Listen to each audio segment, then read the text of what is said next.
읽은 복음서의 말씀은 우리 모두에게 너무나도 익숙한 비유입니다. 씨 뿌리는 자의 비유라고 알려졌는데 사복음서에 다 나오는 너무나도 유명한 비유이고 또 우리가 이렇게 쉽게 이해할 수 있기 때문에 우리 마음속에 늘 담겨있는 그런 비유라고 생각이 됩니다.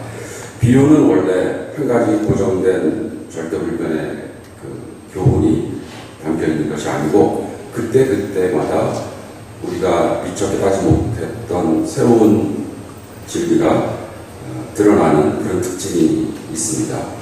저도 이 비유를 오랫동안 그냥 비슷하게 이해를 하고 있다가 최근에는 이 비유의 새로운 측면을 발견하게 되었습니다. 두 가지 계기가 있었는데요. 하나는 삼해농장에서 농사를 지면서 씨 뿌리는 비유가 그전과는 굉장히 다르게 다가왔습니다. 굉장히 생생하고 구체적이고 맞다 이런 생각이 났었고요. 또 하나는 제가 한 3, 4년 전부터 윤동주 시인의 어떤 기독교적인 뿌리를 이렇게 연구하면서 논문도 쓰고 이것저것 좀 조사도 하고 하다 보니까 이 씨 뿌리는 비유가 굉장히 또 생생하게 새로운 관점에서 다가왔습니다. 이 씨 뿌리는 비유는 이 안에 여러 가지 내용들이 담겨 있기 때문에 어떻게 보면은 다양한 측면들을 우리가 두루두루 이해하는 것이 이 비유가 우리에게 주는 교훈을 잘 활용하는 그런 길이 될 거라고 생각이 됩니다. 우리가 생각할 수 있을 만큼 다양한 그 의미를 찾아보려고 노력하는 것도 좋을 것 같습니다. 그런 의미에서 우리들은 이 씨 뿌리는 비유에서 우리 스스로가 씨 뿌리는 자이다라는 생각을 하고 이 비유를 살펴볼 수도 있겠고 우리가 씨다 하는 생각으로 이 비유를 또 해석할 수도 있겠고요. 우리가 또 밭이다 라는 생각을 갖고 이 비유를 해석할 수 있겠습니다. 그리고 또 우리가 열매다 라는 생각을 갖고 이 비유를 살펴보면은 그때 경우에 따라서 이 비유가 우리에게 주는 교훈이 새롭고 생생하게 다가오게 됩니다. 또한 이 비유를 우리 개인에게 주는 교훈으로 생각할 수도 있고 또 우리 공동체에 주는 교훈으로 생각할 수도 있습니다. 교회, 가정, 그리고 더 나아가서 민족이나 혹은 인류에게 주는 그런 예수님의 말씀으로 받아들여도 그 안에 깊은 뜻이 있는 것 같습니다. 저는 특별히 오늘 설교의 제목을 땅에 심긴 하늘 씨앗이라고 적었는데 하늘 씨앗이라는 표현은 새삼스럽게 제가 얼마 전에 이렇게 찾아냈어요. 우리가 늘 부르는 찬송가 중에서 이 가사가 담겨 있었는데 그러나 이 하늘 씨앗이라는 이 비유를 오늘 읽은 성경과 연관하여서 생각해 본 적이 없었습니다. 하늘 씨앗이 있다면 그 씨앗이 심겨지는 땅이 있을 것이고 그 땅이 우리가 사는 이 세상이 되겠죠. 그렇게 생각해 볼 때 예수님의 씨 뿌리는 자의 비유는 정말로 인류의 역사, 우주의 역사를 다 담고 있는 그런 비유다라고도 생각해 볼 수 있겠습니다. 우리가 설교 후에 부를 찬송 어두운 밤 마음에 잠겨라는 찬송의 2절에 이런 가사가 있습니다. 옥토에 뿌리는 깊어 하늘로 줄기 가지 솟을 때 가지 엄마를 베어 그 열매 만민이 산다. 고요한 아침에 날아 일꾼을 부른다. 하늘 씨앗이 되어 역사의 생명을 이어가리. 이런 가사입니다. 이 구절을 보면서 아까 제가 말씀드린 대로 우리가 이 비유를 공동체 혹은 한국교회 혹은 민족이라는 관점에서 파악하는 것도 굉장히 도움이 되겠다는 생각을 해보게 되었습니다. 이 찬송을 작사하신 분은 김재준 목사님이십니다. 김재준 목사님은 일제시대 때 어려움을 겪으면서 복음대로 살고 가르치고 실천하기 위해서 어려운 길을 갔던 그런 분입니다. 많은 제자들을 줬죠. 김재준 목사님은 특별히 용정에 있는 은진중학교에서 교목으로 활동을 했습니다. 이때는 윤동주 시인이 은진중학교를 졸업하고 나서있기 때문에 윤동주 시인이 직접 이분에게 배운 적은 없습니다. 그러나 은진중학교의 학풍과 또 그 당시 그 교목 혹은 교사들의 신앙을 우리가 이분을 통해서 읽어볼 수가 있습니다. 그리고 이 김재준 목사님이 이 가사를 1절과 2절만 작사를 했다고 되어 있더라고요. 3절은 나중에 문익환 목사님이 추가적으로 3절 작사를 했다고 합니다. 이따 찬송을 부를 때 한번 그 가사를 잘 살펴보기 바랍니다. 문익환 목사님은 어떤 분인가 하면 윤동주 시인과 절친한 사이로서 초등학교를 같이 다니고 그리고 숭실 학교도 같이 다녔던 그런 사람입니다. 역시 북한도에서 용정에서 기독교적인 분위기에서 교육을 받고 가정이라든가 학교라든가 온 마을이 기독교적인 분위기에서 이루어진 그런 마을에서 살았던 사람입니다. 이런 분들이 작사한 이 찬송은 우리 민족에게 주어진 하늘의 특별한 사명, 특별히 우리 나라가 풍전등화와 같은 어려운 시기를 겪어가고 있을 때 하나님께서 선교사들을 보내주시고 복음을 통해서 이 나라를 지켜주시고 또 새롭게 해주신 것을 잘 표현한 그런 찬송가로 널리 알려지고 있습니다. 이 가사에 곡을 붙인 분은 처음에는 나훈영 교수님이 붙인 곡으로 불려졌다고 합니다. 그런데 아마 찬송가에 보면은 이동훈 작곡으로 이렇게 되어 있습니다. 나중에는 이동훈 작곡가가 작곡한 곡이 사용이 되어서 지금은 그렇게 우리가 부르고 있다고 합니다. 이 찬송가 작곡이라든가 또 가사에 관계된 자세한 부분은 우리 나인용 장로님한테 나중에 추가적으로 이렇게 문의해보고 또 자세한 사연을 좀 들어봤으면 좋을 것 같습니다. 우리 한국 사람이 작사한 찬송가 중에서 이렇게 정말 멋있는 찬송이 있을까 할 정도로 굉장히 우리가 애창을 하게 되고 특별히 우리가 어떤 위기를 당하거나 혹은 중요한 일이 있을 때마다 우리 민족을 생각하면서 부를 수 있는 그런 귀한 찬송이라고 여겨집니다. 지금 방금 말씀드린 여러 인물들, 김재준, 문익환, 또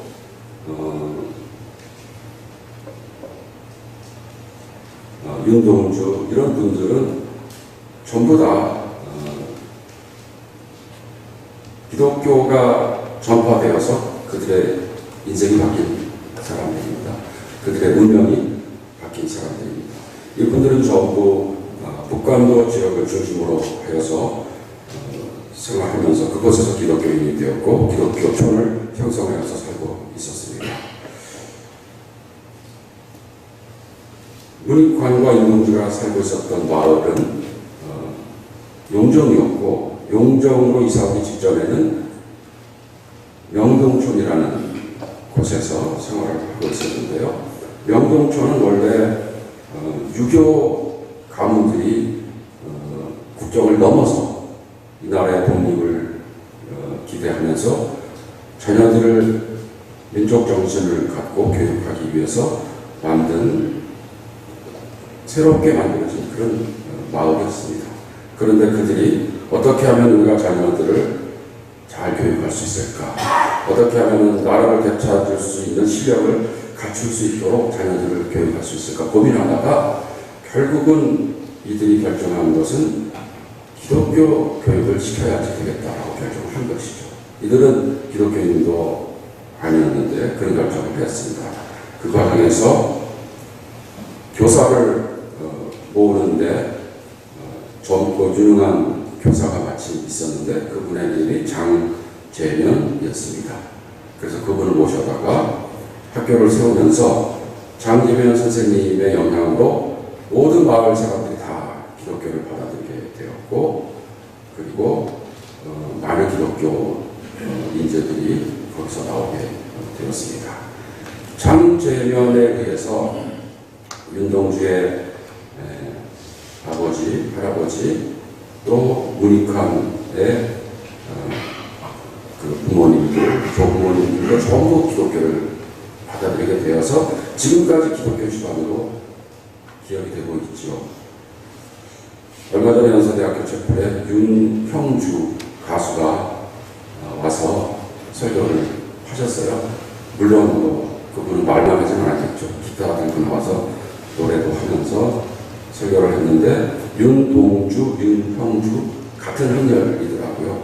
그래서 윤동주 씨하고 사촌 사이인데 그분의 신앙의 전통에 대해서 굉장히 자랑스럽게 그리고 책임감을 갖고 말씀하는 것을 들었습니다. 문익환 목사님은 그 아들을 우리가 잘 알고 있죠. 그 영화배우 중에서 누구죠? 네, 뭐 여러분들이 더 잘 알고 있습니다. 네. 이런 그 분들이 믿음의 그 뿌리는 바로 북간도였습니다. 그리고 말씀드린 대로 장재면이라는 분이 그 동네를 복음화했는데, 장재면은 누구의 영향을 받았냐면 이동휘 선생님의 영향을 받았습니다. 이제 제가 조금씩 그 뿌리 쪽으로 이제 들어가서 결국은 씨앗까지 가게 되겠죠. 우리가 지금 열매에서부터 가지에서부터 가지로 해서 점점 이제 뿌리 쪽으로 가고 있습니다. 이동희 선생님은 구한말에 군인으로 재직을 하다가 군대가 해산이 되면서 이제 기독교를 통한 독립운동에 투신한 분입니다. 이분이 군인이 되고 나서 강화도로 파견이 되어서 어제도 제가 잠깐 말씀드렸는데 그곳에서 근무를 하게 되는데, 그 전에도 기독교를 이제 조금씩 접했던 것 같습니다.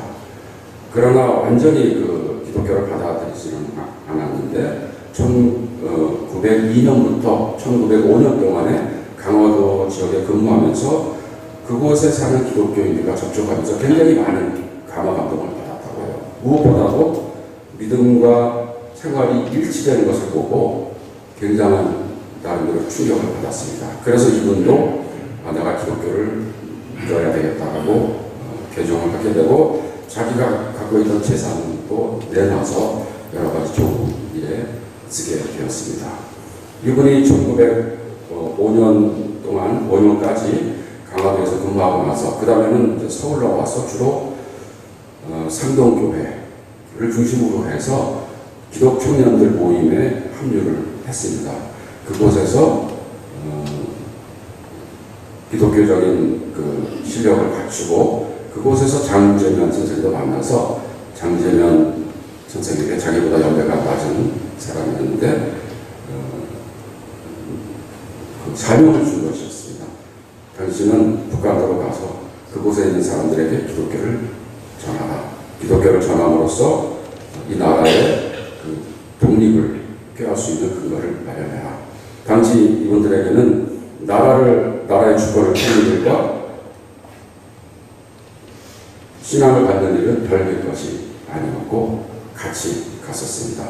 그렇게 해서 북한의 기독교가 전파된 것이죠. 상동교회에 관해서도 우리 나영남 장로님이 너무나 자세하게 잘 알겠습니다. 여러분들 기회 되시면 한번 좀 말씀을 많이 들어보시면 좋겠습니다. 그렇다면 과연 이동희 선생님 선생님이 그렇게 감동을 받았던 강화도 기독교인들의 생활이 어떠했는가. 우리가 바로 어제 그 수양을 통해서 그것을 생생하게 눈으로 확인하고 오지 않았습니까?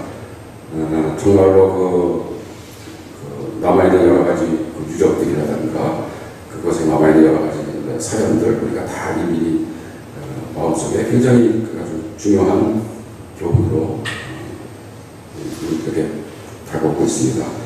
특별히 우리가 방문했던 교산교회 거기에 그 이승환이라는 강화도 첫 번째 개종자가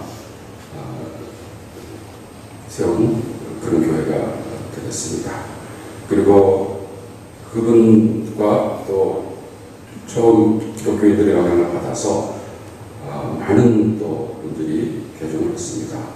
김상임 같은 분은 과거 시험에 합격하였던 학자였지만은 그 부패한 관리들의 세태를 보고 관직에 나가지 않고 그 마을에서 사람들을 가르치던 사람이었는데 그 외에도 박능일, 김경일, 권신일, 김우재 등 교회 지도자들이 많이 있었다고 합니다. 이동희 선생님이 만났던 그 기독교인들은 바로 그런 사람들이었습니다. 어떤 사람들은 대단한 유학자로서 학문의 깊이가 굉장히 심오하지만은 그것에 근거해서 기독교 신앙을 받아들여서 사회 개혁을 실천하는 그런 훌륭한 기독교인들이었고, 또 어떤 기독교인들은 그냥 평범한 출신이었지만은 헌신적으로 선교 활동을 하는 사람들이었습니다. 어제 우리가 이 교회에서 그 설명을 들었었는데요. 강화도 기독교인들의 신앙의 특징이 몇 가지가 있다고 합니다. 첫째로 순수하고 철저한 믿음이다. 말씀을 읽고 나서 깨달으면 그것을 이것저것 따지지 않고 그냥 문자 그대로 실천한다. 그게 특징이라고 하죠. 그래서 자기들이 부리고 있던 종들도 다 그냥 해방시키고, 또 지주였던 사람은 갖고 있는 뭐 여러 가지 논문서 또 빈문서를 다 태워버리고 모든 사람들의 빚을 탕감시켜줬다. 그리고 자기가 종으로 부리던 사람을 양자 양녀로 삼고, 또 나이가 많은 사람은 양부모로 여기는 그런 생활을 했다. 이것이 강화도의 기독교인들이 불과 기독교를 받아들이고 1, 2년 사이에 실천했던 그런 내용이 있습니다. 그리고 특별히 강화도에는 일자 돌림의 전통이 있다는 것을 우리가 들었습니다. 우리가 모두 예수 그리스도를 통해서 새로운 생명이 되어서 다 같은 형제 자매이니까 이름을 우리가 통일을 하자고 해서 뒤에다가 일자를 붙이고 성에다가 가운데 이름만 바꿔서 모두 일자 돌림으로 했다고 하죠. 심지어는 강화도 지역에 있는 기독교인들이 세운 학교의 이름도 끝에 일자로 끝나도록 그렇게 또 이름을 바꿨다고 그래요. 이와 비슷한 일이 사실은 북간도에도 있었습니다. 북간도에는 여성들이 이름을 갖고 있지 못했다고 합니다. 어제도 그 말씀 여러분 들었었죠. 김성여라는 그 여자분의 이름이 있는데 그 내막을 알고 보니까 김씨라는 성을 가진 여자다라는 이름이었다고 하잖아요. 그것처럼 여성들이 이름이 없었는데 북간도에서 명동촌에서 기독교가 받아들여지고 나서 여성들도 이름을 가져야 되겠다는 그런 인식이 생겨서 모두 새로운 이름을 갖게 되었는데 여기에서는 신자로 되었다고 합니다. 마지막 이름 세 번째 글자를 신으로 통일해서 전부 여성들에게 새로운 이름이 주어졌다고 합니다. 이것이 이제 강화도 일자 돌림의 그 특징이었고, 또한 강화도 기독교는 토착화가 굉장히 잘 되었다라고 얘기합니다. 전통 문화나 전통 사상을 무조건 배척하고 배격하는 것이 아니고 최대한 존중하고 계승하면서 기독교적으로 승화시키는 일이 있었습니다. 굉장히 사실은 쉬운 일이 아니고 오늘도 대다수의 기독교인들이 이 수준에까지 가는데 많은 어려움을 느끼고 있습니다.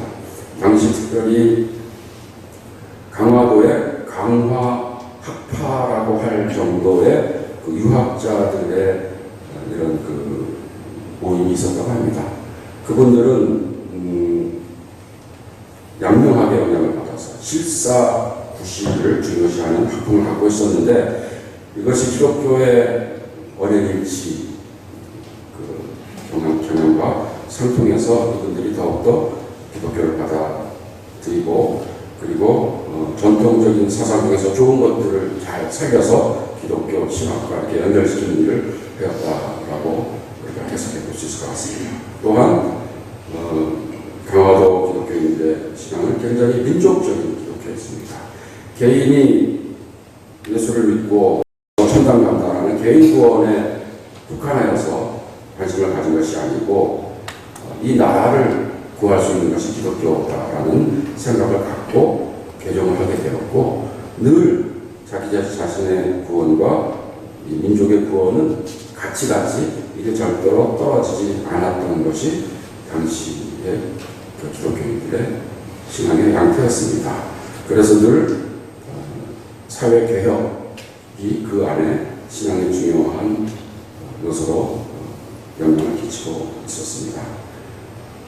그래서 이곳에서 이런 기독교 영향을 받아서 이동희가 개종을 하게 되었습니다. 이동희 선생님이 북한도에 가서 부흥회도 인도하고 그 다음에 기독교 조직도 많이 만들고 그랬는데 이분이 부흥회를 할 때 했던 설교의 그 대표적인 한 예를 들어보면 이와 같은 것입니다. 무너져가는 조국을 일으키려면 예수를 믿어라. 예배당을 세워라. 학교를 세워라. 자녀를 교육시켜라. 그래야만 우리도 서양 문명국처럼 잘 살 수 있다.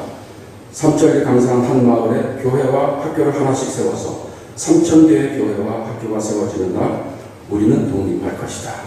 이런 설교를 하면서 부흥회를 인도하였고 이런 말씀을 듣기 위해서 수천 명이 며칠 걸어서 와서 이 부흥회에 참여했다라고 그렇게 기록을 하고 있습니다. 이렇게 강화도에서 뿌려진 복음의 씨앗, 어느 누구도 알아주지 않는 얘기 들었더니 당시 주막을 운영하고 있었던 한 사람이라고 하죠.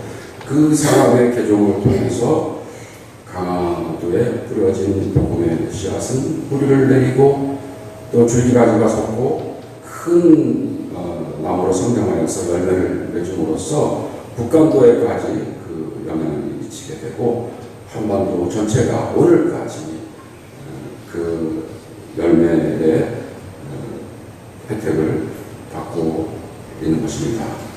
이런 것을 생각해 볼 때 복음의 씨앗이 얼마나 중요한지 우리가 생각해 볼 수 있습니다. 오늘 읽은 본문을 예수님께서 해석을 해 주셨습니다. 다른 비유는 해석을 자세하게 안 해주시는데 이 본문은 해석을 해주셨는데 18절부터 23절까지 해석을 해주셨습니다. 이 해석을 우리가 우리 개인과 우리의 공동체에 적용하여서 한번 그 교훈의 뜻을 생각해 볼 수 있을 것 같습니다. 씨를 뿌리는 사람의 비유가 무슨 뜻을 지녔는지 들어라 이렇게 말씀을 하시고 누구든지 하늘나라를 두고 하는 말씀을 듣고도 깨닫지 못하면 악한 자가 와서 그 마음에 뿌려진 것을 빼앗아간다. 길가에 뿌리시는 그런 사람을 두고 하는 말이다. 이렇게 얘기합니다. 씨는 결국 하늘나라에 관한 말씀, 그죠? 하늘나라에 관한 말씀, 하나님의 통치에 관한 그 말씀이, 복음이 바로 씨이고 그 말씀을 귀로 들었는데 깨닫지 못하는 경우가 있다는 것이죠. 사실 오늘날 우리 주위에 얼마나 많은 그 하나님에 관한 그 전대 이야기들이 많이 들리지 않습니까? 그러나 그 말을 듣고 깨닫는 경제까지 가는 사람이 얼마나 많은지 모르겠습니다. 우리 자신도 교회 오랫동안 다니지만은 말씀을 계속 듣지만은 그게 이해가 되고 깨달아지지 않는다면은 우리들의 밭은 정말 길가와 같은 밭이 되어버리는 것이 되겠습니다. 말씀을 오랫동안 생각하면서 깊이 묵상하고 그 뜻을 이해하게 되는 그 과정이 굉장히 필요하다는 생각이 듭니다. 그 다음에 돌짝밭에 뿌린 씨는 이런 사람이다라고 얘기합니다. 그 말씀을 듣고 곧 기쁘게 받아들이긴 하지만 그 말씀을 깨달았습니다. 그리고 그 말씀대로 내가 살아야 되겠다라고 생각을 합니다. 그러나 그 속에 뿌리가 없어서 오래가지 못하고 말씀 때문에 혼란이나 박해가 일어나면 곧 걸려서 넘어진다. 이렇게 설명하고 있습니다. 개인적으로나 또 사회적으로도 복음을 받아들였기 때문에 박해가 일어날 수 있다는 것을 우리가 계산을 미리 해야 합니다. 역사적으로 초대 기독교인들은 순교의 그 피에서 기독교가 발전되었다라고 할 정도로 많은 박해를 받았습니다. 우리나라 기독교 역사에서도 가톨릭이나 개신교나 엄청난 박해를 받았습니다. 환란이 올 때, 박해가 올 때 거기에서 좌절하면 안 되고 그 소중하게 심겨진 씨앗의 그 능력을 믿고 그것이 얼마나 소중한지 깨닫고 계속해서 그 환란을 견디는 일이 있어야 되는 것입니다. 개인적으로도 많은 시련이 있을 때 그것을 이겨내야 한다는 말씀이죠. 그리고 세 번째로 가시덤불 속에 뿌린 씨는 이런 사람이다라고 예수님께서 말씀하십니다. 그는 말씀을 듣기는 하지만 세상의 염려와 죄물의 유혹이 말씀을 막아서 열매를 맺지 못한다. 우리가 작물을 길러보면은 잘 자라고 가지나 잎도 참 튼튼한데 나중에 보니까 열매가 시원치 않은 경우 많이 있죠.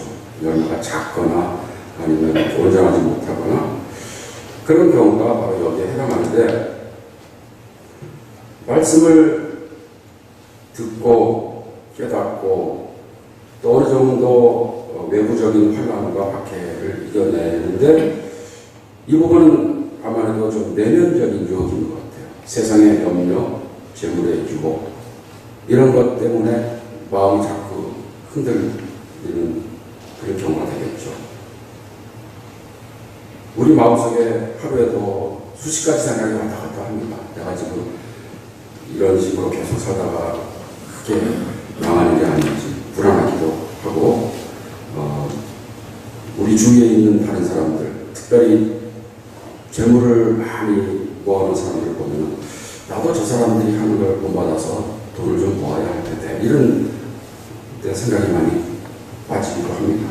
그런 것들을 이겨내지 못하면은 우리가 겉으로 볼 때는 교회 생활 열심히 하고 남들이 볼 때는 신앙생활 잘하는 것 같지만은 열매를 맺지 못하는 삶을 산다라고 우리에게 말씀을 합니다.